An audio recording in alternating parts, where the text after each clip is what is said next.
Pour cette première recette à base de sirop de base, nous allons réaliser un sorbet aux fraises. Pour ce faire, j'ai besoin de fraises fraîches, de notre sirop de base réalisé précédemment, de sucre et de jus de citron. Nous allons commencer par mixer les fraises.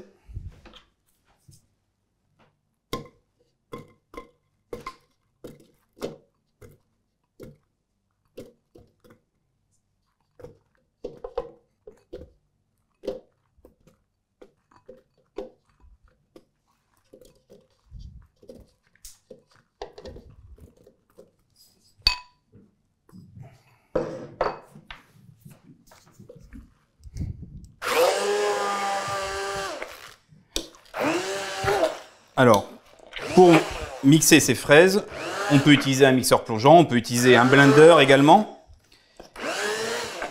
Et on va rajouter dans ces fraises du sucre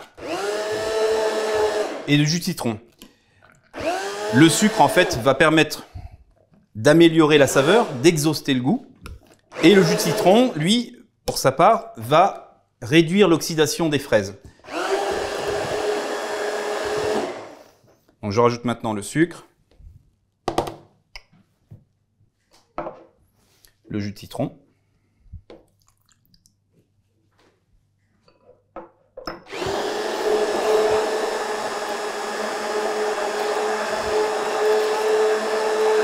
alors cette préparation, tout comme le sirop de base que l'on a réalisé en amont, peut être préparé la veille de façon à laisser maturer ces fraises et développer les arômes.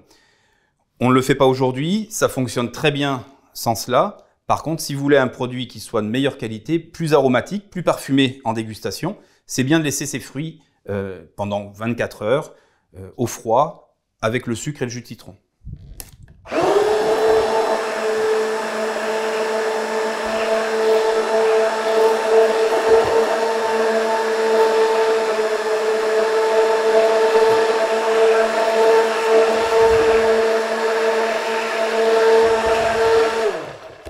Alors personnellement, moi je ne filtre pas la préparation, je laisse les petits akènes de fraises dedans pour montrer qu'on a utilisé des fraises fraîches et puis ça rajoute un petit côté croquant, croustillant qui atteste justement de la fraîcheur du produit que l'on a utilisé. Sur la framboise par exemple, quand on utilise de la framboise fraîche, on retire les pépins parce que justement eux par contre sont très difficiles à croquer et sont plutôt gênants à la dégustation. Alors maintenant que j'ai mélangé mes fraises, mon sucre, mon jus de citron, que tout est bien mixé, je rajoute mon sirop de base, dans lequel, je répète, il y a de l'eau, du sucre et un petit peu de stabilisant. Là, on a utilisé de la pectine. Et je mélange l'ensemble.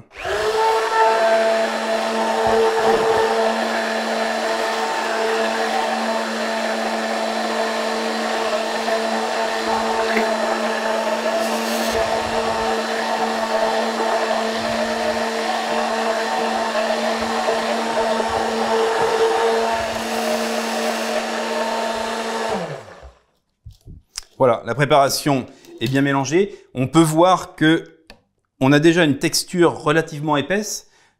Le fait d'avoir réalisé notre sirop de base 24 heures en amont, en fait, fait que lorsqu'on le met au contact du fruit, la pectine réagit. Et donc, ça épaissit la préparation.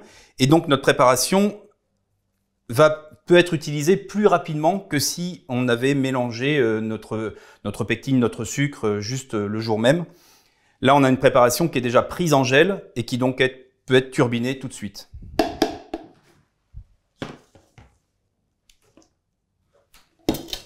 Alors, on va mettre en turbine, essangler la préparation.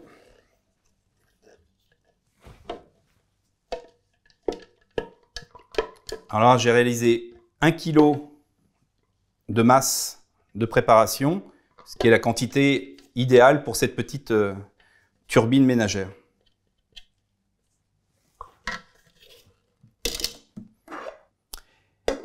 Et c'est parti.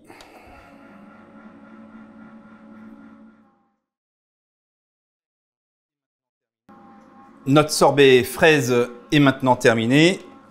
On va arrêter la machine et l'extraire.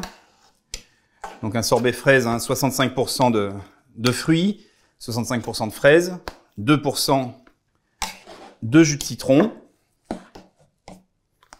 Donc un sorbet relativement riche en fruits, qu'on appelle vulgairement dans notre jargon professionnel, un sorbet plein fruits. Voilà. Ce qui signifie en fait un sorbet relativement riche en fruits et fait ce qui fait un petit peu la différence avec les produits fabriqués par les industriels qui, pour la plupart, souvent se cantonnent de mettre 45% de fruits.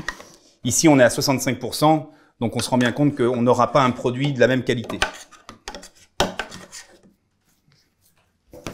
Donc, comme pour tous les produits qui sortent de turbine, on va lisser la préparation, la fermer de façon hermétique et mettre en surgélation ou en congélation rapide de façon à réduire la fabrication de cristaux de glace.